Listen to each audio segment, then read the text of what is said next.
and welcome along to AFTV Transfer Daily, the show that keeps you up to date with fans to be linked with January transfer move to Arsenal. Hi and welcome along to AFTV Transfer Daily, the show that keeps you up to date with players that have been linked with a January transfer move to Arsenal. Before we jump into everything, we've got to give you our Ivan Toney daily. You know what I mean? Where we update you on everything to do with Ivan Toney, because he's the player that's getting linked almost every day here at Arsenal. We all know that we need a striker, but is that all about to end? Because Thomas Frank was being asked, Thomas Frank, of course, the manager of Brentford, was being asked about Ivan Toney and if he's going to be for sale. And he said, not for sale this January. We're not looking to sell Ivan Toney this January unless, he did put this caveat in, unless it's an unbelievable fee.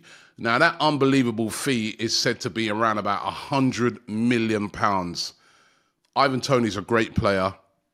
He's not worth £100 million. I'm sorry, he's just not worth that. But that's said to be the unbelievable offer. It might be even less than that. We don't know. But right now, Brentford are not looking to sell Ivan Toney. I've sort of spoken about this a lot. He's a very important player to them right now with the players that they've got missing. He's essential. They're in big trouble, Brentford, right now. You know what I mean? Lost their last 5 games, on one of the worst runs of any teams in the Premier League right now. And they really got to get their act together or they could be looking at relegation.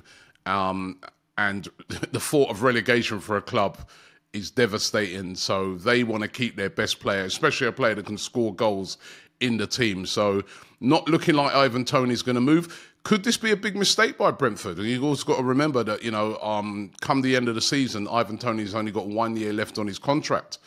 No way are they going to be able to ask those big 100 millions and 80 millions and stuff like that for him when he gets to the end of the season with only 1 year left on his contract. And also, what if, you know, from now, you know, when he comes in, he's going to be back into the team in a couple of weeks' time. When he comes back into the team, suppose from now till the end of the season it doesn't happen for him and his stock really falls, and a player that you could have got like 70, 80 million pound for, all of a sudden he's looking like a 40 million pound player and you've lost big money and still got relegated. So it's a big gamble for them, but it looks like at the moment Ivan Toney is not for sale. Same goes for Dusan Vlahovic. He's another player that has been linked heavily with Arsenal this transfer window, but the Juve director coming out yesterday, according to Fabrizio Romano, and saying that he's not for sale either and that they've not had any contact at all from Arsenal. There's been a lot of rumours that Arsenal might go back in for him. Vlahovic hasn't lit it up since he's been at Juve, and there's been suggestions that, you know, Juventus would let him go for a fee that would be achievable by Arsenal. But right now, he is also not for sale, according to the Juve director. However, I've got to caveat all of these things by saying, if big money offers come in for a player that they can't refuse, you never know. We've seen it already in previous transfer windows, so you can't discount it completely. But at the moment, this is what they're saying. It does look, though, that Arsenal are really, really going after players in the defensive areas. They're short in that area. We've seen it over the past couple of weeks. Jakub Kiwior playing at left back. He can't play there. He's a centre back. He can't play at left back. Tomiyasu has been injured. He's coming back now, but now he's going to the Asian Cup with Japan. So we're light. We're very, very light in that area. With injuries to Zinchenko right now. Zinchenko's in and out. And even when he's in, there's question marks around his defending. Would he even be better off in midfield, Zinchenko, like what he plays for his country, Ukraine? That's another argument. So there's big question marks around the defensive areas at the moment. Jurrien Timber is brought in as that versatile guy who could cover right across the back, long-term injury.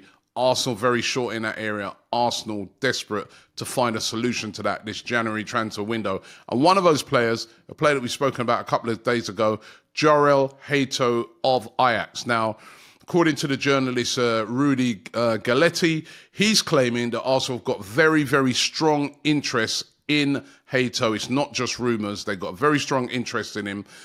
So have Chelsea. Chelsea also interested in signing him as well. He's an amazing talent, still very, very young. Contract at Ajax until 2025. So again, contract starting to run down a little bit, you know what I mean? And Ajax might look on it and say, time to cash in on him. He's a very versatile defender who can play at left back, he can play at centre back. Just the type of player that Mikel Arteta would like to get. But will he move for him this January transfer window? As I said, not just Arsenal interested in him now, Chelsea as well. So will that speed up Arsenal in trying to get a deal done to bring this player in? And then the next one here is really, really interesting because it's said that Arsenal are really, really pushing for this one. And this guy goes, and hopefully I don't butcher it, Ferdi Kadioglu, who plays for Fenerbahce over there in Turkey. He's a left back. He's been having a great season over there. Really important player for Fenerbahce, who are currently top of the Turkish Super League on goal difference, just above their great rivals Galatasaray. And he's been a big integral part of that. 2 goals and 3 assists this season, but has been playing really, really well. Now, according to the Turkish outlet Sabah, they're saying that Arsenal are interested in signing him and have already sent representatives over to Turkey to speak to Fenerbahce about the possibility of getting this signing done. Potential signing could be anything from around about 20 to 25 million pounds. And as I said, Arsenal, again, desperate to get somebody in who can cover this position. The left back area at the moment, definitely a problem for Arsenal. And it's just not, as I said earlier, just not really working out with Kivior there. And even Zinchenko's been questionable this season. We do have a certain Kieran Tierney that we did have that we sent out on loan, but he's not available either. So could this guy be the answer? Again, he's known for being able to have that ability to invert into the midfield as well. Really, really good on the ball. So could Arsenal make a move for him? Will Fenerbahce also want to sell this player? As I said, they are top of the table right now over there in Turkey. Do they want to give away one of their best players when they're going up against their great rivals Galatasaray to try and win that league? That is also a big problem. These are the problems you face when you're trying to get a deal done in January. Another player who plays for a table-topping team is Gonçalo Inácio of Sporting CP. Now, again, this guy, really, really talented player. Lots of teams looking at him. But according to the Portuguese outlet A Bola, they're saying that Arsenal are right at the top of the list to try and get this signing done. Now, the representatives at Sporting CP apparently seem very resigned to the fact that they are going to lose this player. He's a really, really talented player. He's burst into the Portuguese national team. He's playing for Sporting CP. They're top of the league at the moment over there in Portugal. And it's said that Arsenal are currently formulating a package said to be worth around 40 million euros with about 20 million in add-ons to get the deal done. He's a versatile defender, again, who can play as a centre-back. He can play anywhere across the back. He's good at that inverting role. And he's said to have a release clause of around about 60 million euros. So maybe that's why Arsenal are trying to formulate this deal. Now, will they get this deal done in January? Or is this a long-term deal where they look to try and get something like this done in the summer? Certainly, Mikel Arteta, a massive admirer of this player. But again, the problem Arsenal face, Sporting, top of the table. Are they going to want to let one of their key players go when they're top of the table? January transfer window, these are the problems you face.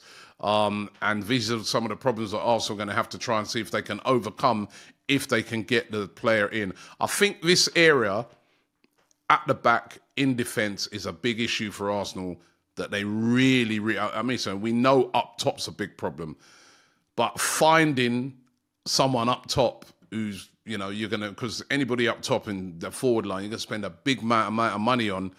You can't just buy them in for a quick fix, you know, and they come in and they don't do the business. And at the back, there's more players available, but can you get that top quality player away from a club when they're top of the table? This is the problem that Arsenal may face. So those are the rumours for today. Thanks for watching. Don't forget to check out some great content that we're doing ahead of the Liverpool game at the weekend. I'll tell you what, we did a super fan debate yesterday with Liverpool fans. It was heated. It's really funny as well, right? You've got to check it out. The rivalry, right, between the two teams is brilliant. So make sure you check out those super fan debates and all of our excellent content, the previews coming up ahead of that game against Liverpool. Massive game on Sunday in the FA Cup. Thanks for watching the show, and I'll see you tomorrow.